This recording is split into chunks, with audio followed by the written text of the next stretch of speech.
but I don't know.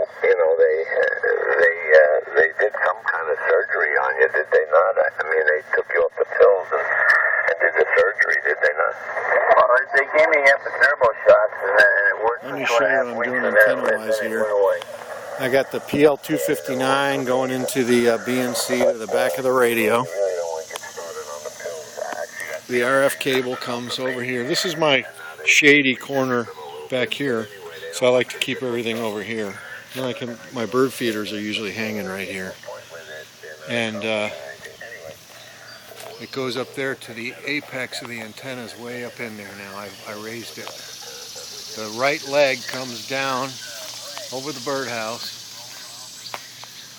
into the neighbor's yard across to the other side of her fence, and it's on a bungee. I talked to her about it. She said she don't mind, but she was going to call the power company. She thought it was a down power line. I knew that lady would notice. And the right leg, or the left leg rather, is coming here, and I've got it connected to the bungee here. I always connect them to bungees, so the bungee gives rather than the antenna itself up there. And I might as well show you my G5 RV while I'm out here. I've got an 80 meter G5 RV up in this tree that works so well I'm not messing with it. Sometimes if you get something set right with antennas, you leave it alone. You know, you get the right takeoff angle, but it's an 80 meter way up in there.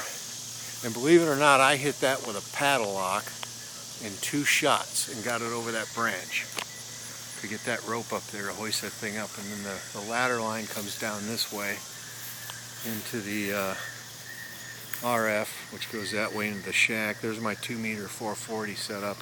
I could get it up higher, but it's working great. I got this pole here for that.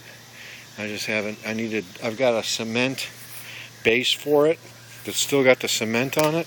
So all I have to do is dig the hole, put that cement base in there, and fill it in. It's going to be pretty steady.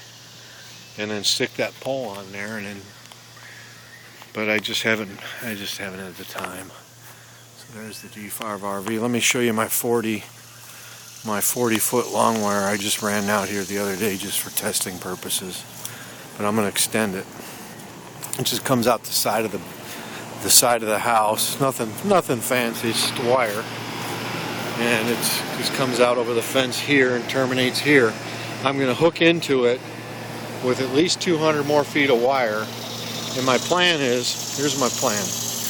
I'm going to start from over here.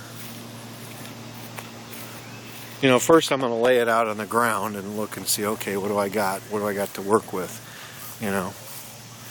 And what my plan is to start in this tree over here. If I get enough wire, I can start over there. Let's start in this tree over here, run it into these trees as high as I can get it. And then I can either cut across the yard this way into this tree, or I was thinking, depending on how much wire I want to run, I can run into that tree outside the fence and then run the wire back into my tree over here, through the neighbor's oak tree over here, and then start coming down through to this tree here and coming down that way to hook in. That's kind of my plan. I'm a wire guy. I just like running wire antennas. I always have. I'm not a ground radio person, or I just like wire antennas. I always have.